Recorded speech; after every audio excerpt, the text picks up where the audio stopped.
Обемна акција за евакуација и трка со времето. Денес започна враќањето на македонските државјани затекнати во жарот на војната во Израел. Дел од нив туристи, а дел не, но сега сите со истата цел да се спаси жива глава од загрозените подрачја.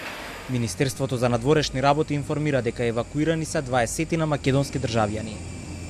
Неколку граѓани во рамките на нашите контакт точки се пријавиле дека се наоѓаат во деловите на земјата кои беа опфатени со насилни дејства и се сметаат за небезбедни.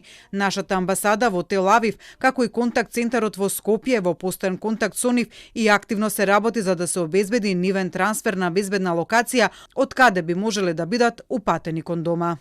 9 од евакуираните се туристи од Велес. За нив, заедно со други државјани од соседни земји, заврши голготата на туѓа територија. Тие доцна синоќа ја напуштиле Тирана со комбе, откако претходно пристигнаа таму со помош на специјалниот лет на владата на Албанија. Денес истоштени и вознемирени, но вратени дома раскажуваат. Ситуацијата не затекна во Ерусалим, бевме ние сместени во стариот град Ерусалим, во хотел, и Сабајлето станахме на поедок во 8 часот, кога почна да свират сирени и после една минута се слушна експлозија на бомби. И ние излеговме надвор на тараца, видовме дека народ нормално си шета, си оди, тоа беше нормално за нив. Почни вториот ден, се позвилно и така да моравме да побараме помош за да се извлечеме од таму. Пошто сепак беше мирно во Ерусалим, но не знаеме како ќе биде утре.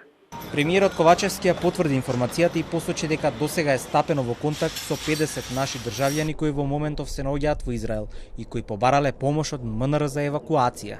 Не би сакал да шпекулирам со бројки, меѓутоа мислам дека сигурно бројката е поголема со оглед на тоа дека таму имаме и студенти наши кои што студираат, градежни работници кои што работат. Министерството за надворешни работи формираше кризен штаб за полесно да се координираат активностите за евакуација.